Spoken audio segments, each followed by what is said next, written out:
आज वॉर्ड क्रमांक 1 मध्ये कराड नगरपालिकेच्या निवडणुकीच्या निमित्तानं कराडचे नगराध्यक्ष पदाचे उमेदवार विनायकांना पावसकर तसेच आमचे मित्र आणि या प्रभाग क्रमांक 1 चे उमेदवार संजयजी कांबळे, त्याचबरोबर आमच्या ताई सुरेखाताई काटकर यांच्या प्रचाराच्या निमित्तानं मंगळवार पेठ येथे प्रचार पदयात्रा चालू आहे। त्यामध्ये प्रत्येक मतदाराला घर टू घर भेटणे आणि त्यांच्याशी चर्चा विनिमय करणे, त्यांच्या अडीअडचणी काय आहेत त्यांच्याशी चर्चा करून त्या सोडवण्याचा प्रयत्न करणे, यावर आम्ही तिन्ही उमेदवारांनी मिळून भर दिलेला आहे। दोन्ही उमेदवार हे वॉर्ड क्रमांक 1 चे उमेदवार आहेत। त्याचबरोबर जे नगराध्यक्ष पदाचे उमेदवार आहेत विनायकांना पावसकर, त्यांचं लहानपण या मंगळवार पेठेमध्ये गेलेलं आहे। नागोबाच्या देवळाच्या शेजारी माझ्या चुलत्यांचं घर आहे, त्या घरामध्ये अण्णांचं बालपण गेलेलं आहे। त्यामुळे एक वेगळ्या पद्धतीची नाळ या मंगळवार पेठेशी आमची जोडली गेलेली आहे। आपल्या घरात आल्यासारख्या मंगळवार पेठेत आल्यानंतर मला वाटते प्रत्येक मतदार मंगळवार पेठेतला उत्स्फूर्त आहे अण्णांना मतदान करायला, संजू दादाला मतदान करायला आणि काटकर ताईंना मतदान करायला। प्रत्येक मतदार हा 2 तारखेची वाट बघतोय आणि मतदार पेटीच्या माध्यमातून या मंगळवार पेठेमध्ये 100% परिवर्तन घडल्याशिवाय राहणार नाहीये। बऱ्याच छोट्या मोठ्या समस्या या मंगळवार पेठेमध्ये आहेत। मला असं वाटतं की कराडकर नागरिक सुज्ञ आहे आणि येणाऱ्या 2 तारखेला 100% कराडमध्ये नगराध्यक्षसहित सर्व खालचे उमेदवार विजयी होतील। विजयी झाल्यानंतर मंगळवार पेठेतील छोटे मोठे जे प्रश्न आहेत ते 100% सोडवण्याचा प्रयत्न संजयजी कांबळे असतील, आमच्या काटकर ताई असतील, हे 100% करतील असा विश्वास आजच्या या पदयात्रेच्या निमित्तानं मला वाटतो।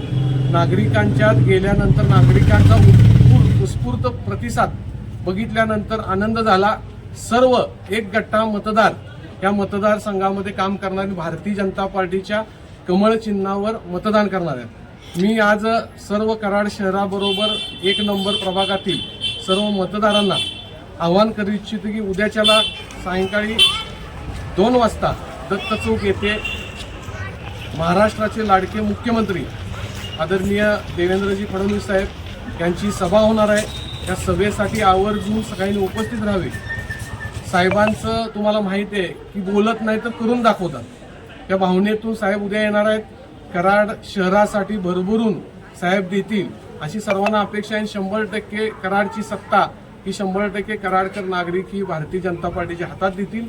चांगल्या विचाराच्या चांगल्या माणसाला ही सत्ता कराडकर 100% सुपूर्द करणार आहे।